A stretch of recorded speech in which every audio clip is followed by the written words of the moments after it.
This is a public service announcement. The following presentation contains controversial information and ideas that could change the way you view the world. What you see and hear may soon compel you to take action. Viewer discretion is advised.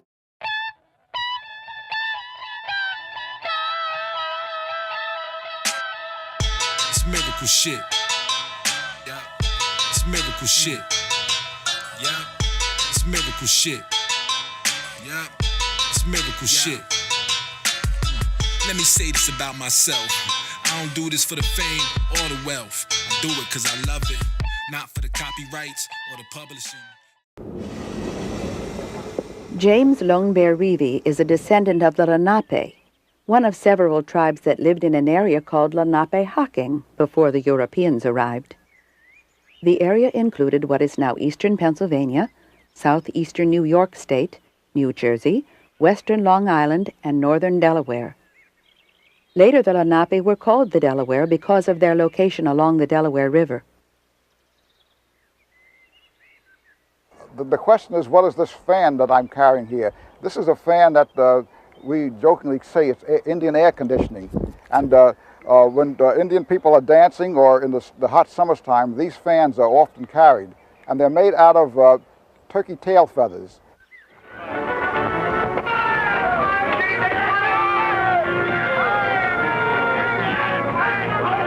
Many people only know of Indians or Native Americans through exhibits in museums or what they see in movies or read in novels. These images are often drawn from our ideas of Western or Plains Indians. Native Americans of Pennsylvania or the Eastern Woodlands are very different. It is a myth that Native Americans were a simple people who lived in a simple time. When Columbus arrived in the Caribbean in 1492, there was a wide range of cultures among the estimated 15 million Native Americans in the United States. In what is now Pennsylvania, there were 5 or 6 major cultural groups. These groups belonged to 2 different language families, Algonquin and Iroquoian, and were socially structured in different ways, either politically organized into large settlements or dispersed into smaller family groupings. The lifeways of the Lenape people in Pennsylvania have been studied by archaeologists and historians. No one source of information can be used to learn what Native American life was like in the past. Scientists rely upon and combine historical records, usually written by Europeans who first came in contact with the Indians, maps, atlases, portraits, sketches, myths and legends which are handed down by word of mouth from generation to generation, and archaeological evidence. The Indian Island at Waterloo Village in Stanhope, New Jersey, is a reconstruction of how experts think the Lenape organized their communities. The Lenape lived in small villages or bands of people that were actually small hamlets where the men and women would all live together in these houses made out of bark or reeds, and they earned their living actually in different ways. Women worked around the villages in the gardens and gathered things from the woods, where men oftentimes went away hunting, trapping, fishing, and would disperse themselves out farther, coming back to the villages. When the Europeans came here and met the Lenape, they had a variety of new foods that they came across. Corn was a major one, beans, squash, pumpkins, even sunflowers and tobacco were grown here and taken over to Europe. But the Indians had a variety of things that grew out in the woods, medicinal herbs and roots and berries that they also gathered and shared with these early Europeans. The Lenape myth of creation was they believed that the whole world was covered with water at first. And the first thing to surface was the turtle. And on the back of the turtle, mud came up. And from this mud, there became one spout. This is a tortoise lying in the water around it. When the tortoise gradually raised its back up high and the water ran off of it, and thus the earth became dry, and there grew a tree out of the middle of the earth. The 1500s and 1600s were times of upheaval for both Native Americans and Europeans as they struggled to survive in and control what is now Pennsylvania. Once the Swedes, Dutch, French, and English began to colonize the Northeast, the lives and culture of both Native Americans and Europeans were forever changed. Contact with Europeans produced enormous changes in Native American lifeways. Stone tools such as these were replaced by iron tools. Glass beads replaced ones made of shell and bone. Brass kettles such as this replaced prehistoric pots. Kettle scraps were cut into triangular points and replaced those made of stone. Native clay smoking pipes were the most resistant to change because they were associated with religion that was not abandoned in favor of Christianity. The most important knowledge Native Americans gave to Europeans was the location of choice land. The Lenape people felt that the land should be owned by everyone, that no one had an individual ownership of the land, because the sky and the water and the land was for all people to use. And that became the early conflict between Europeans and the Indian people in America. In Pennsylvania, William Penn negotiated many treaties with Native Americans, beginning with the Delaware Indian Deed in 1682. He was considered not only just, but kind by the Native Americans with whom he dealt.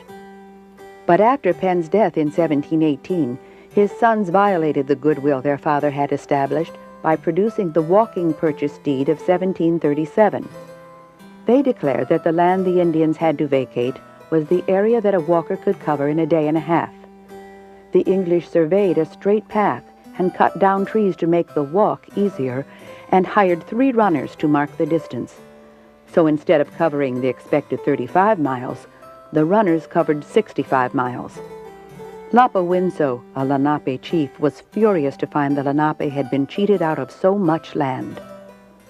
He said the walkers should have walked a few miles and then have sat down and smoked a pipe and now and then shot a squirrel, and not have kept upon the run, run, run all day. The lands of their ancestors were occupied by Europeans. Native Americans became increasingly dependent on trade. The exchange of pelts and furs for European goods was common practice. Relatively peaceful tribes began to fight among themselves for limited resources. By the late 1600s, the Lenape had lost most of their trade to the other more powerful competing tribes, such as the Susquehannock, and much of their land to the Dutch, Swedish, and English. Some Native Americans lost their lives fighting among themselves or against Europeans, but many more died from diseases brought from Europe, like measles, and especially smallpox. By 1760, there were very few Lenape or Delaware left in the state of Pennsylvania. By 1980, there were only 250 descendants left in the state. As a Lenape, this concerns Jim Reevey. It's very important for me to keep my culture as a Lenape Indian because I feel that I can pass it on to future generations of Indians as well as non-Indians in New Jersey and Pennsylvania.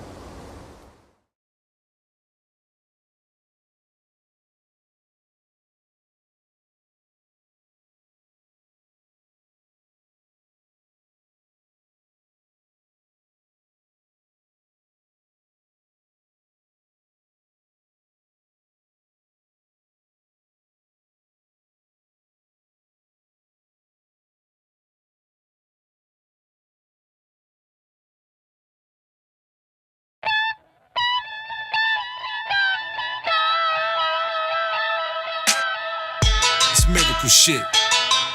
Yeah. It's miracle shit. Yeah. It's miracle shit. Yeah. It's miracle shit. Let me say this about myself. I don't do this for the fame or the wealth. I do it cause I love it.